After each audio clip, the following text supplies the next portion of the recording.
14억 원짜리 선택, 롯데는 왜 또 위험을 택했나? 롯데 자이언츠가 또 한 번 결단을 내렸다. 금액만 보면 KBO 외국인 투수 시장에서 결코 가벼운 선택이 아니다. 그리고 질문은 단 하나로 수렴된다.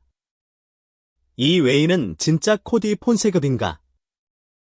롯데가 데려온 투수는 엘빈 로드리게스. 도미니카공화국 출신의 1998년생 우한 파이어볼러. 신체 조건은 193cm, 97kg. 최고 구속 157km. 이름값만 놓고 보면 충분히 꿈을 품게 만든다.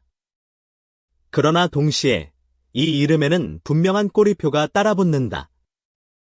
멜비 평균 자책점 9점대. 2차례 DFA. 그리고 전력 외 통보.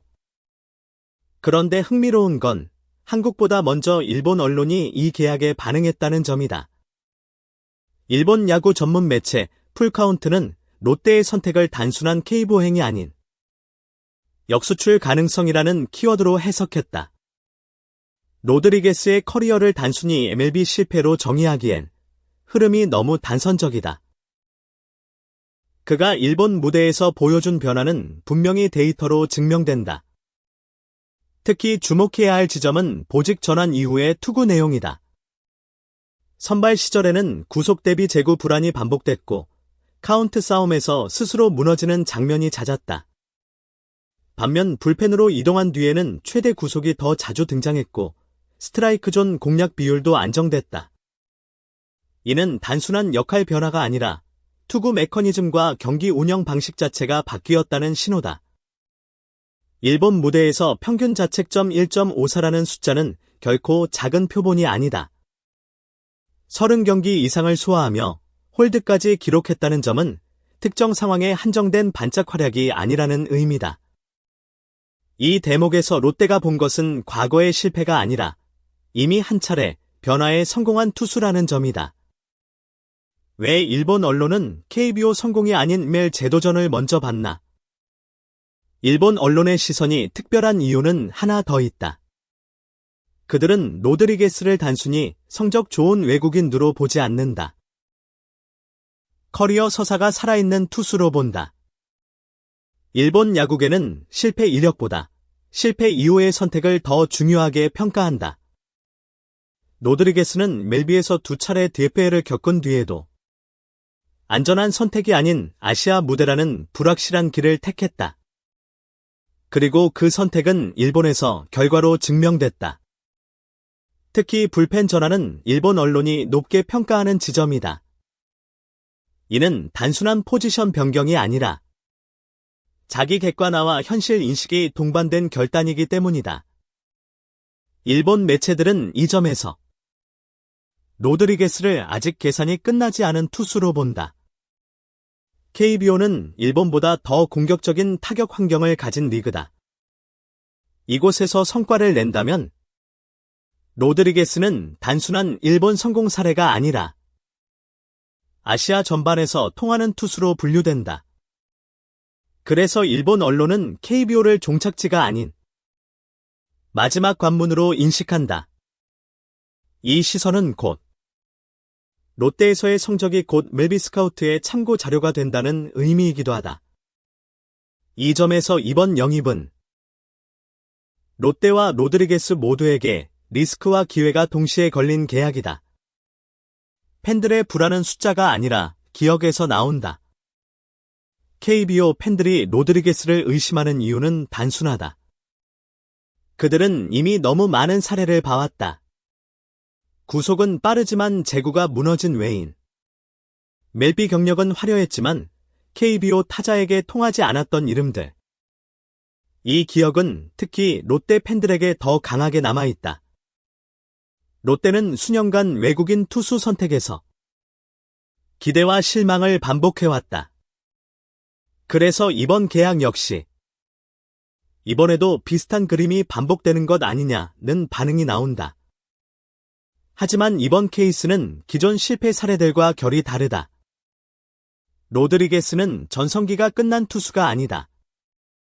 구속 저하도 없고 부상 이력도 크지 않다. 문제는 어디서, 어떻게 써야 하는가였다. 일본에서의 성공은 그 해답이 이미 한 번 나왔다는 뜻이다. 즉, 이 영입은 성공 가능성 미지수가 아니라 성공 공식을 이미 경험한 투수를 데려온 선택이다. 물론 이것이 곧 성공을 보장하지는 않는다. KBO 타자들의 공격적인 성향. 짧은 로드리게스의 커리어를 이해하려면 리그별 성적을 분리해서 볼 필요가 있다. 매비 통산 평균 자책점 9점대는 분명히 치명적이다. 그러나 이 수치에는 선발과 불펜, 팀 이동, 짧은 등판이 모두 뒤섞여 있다. 반면 일본 프로야구 성적은 환경이 다르다. 동일 리그, 동일한 역할 속에서 일정 기간 안정적인 결과를 냈다. 일본 통산 평균 자책점 2.77, 78이닝 67탈 삼진은 삼진 비율과 실점 억제 능력을 동시에 증명한 수치다. 특히 일본 타자들의 컨택 위주 성향을 상대로 이 정도 성적을 냈다는 점은 KBO 적응 가능성을 높이는 요소다. 롯데가 강조한 마이너리그 포함 747이닝, 687탈 삼진이라는 누적 수치 역시 중요하다. 이는 단순히 구속만 빠른 투수가 아니라 긴 커리어 동안 탈삼진 능력을 유지해온 투수라는 뜻이기 때문이다.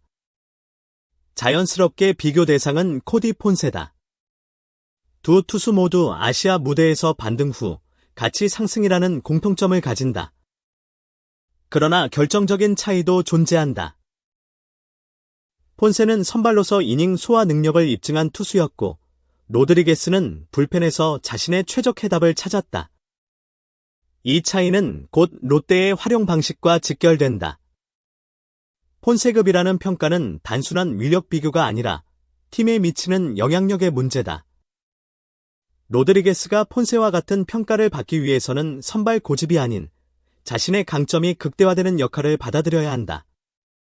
즉, 이 비교는 같은 유형인가가 아니라 같은 임팩트를 낼 수 있는가의 문제다. 그리고 그 가능성은 일본 무대에서 이미 한 차례 증명됐다. 이제 남은 무대가 KBO일 뿐이다. 로드리게스의 시즌은 그가 어떤 공을 던지느냐보다 롯데가 어떤 결정을 내리느냐에 달려있다. 선발로 간다면 그는 다시 이닝 관리와 투구 패턴 노출이라는 문제를 마주해야 한다. 한 바퀴는 통하지만 두 바퀴째부터 흔들리는 유형이 될 가능성도 존재한다. 반대로 불펜으로 활용한다면 롯데는 즉시 전력 상승을 기대할 수 있다. 특히 경기 후반 불안 요소로 지적되어 온 불펜 안정화에 확실한 카드가 될 수 있다. 이 지점에서 폰세와의 비교가 다시 등장한다. 폰세는 팀의 중심을 바꾼 투수였다.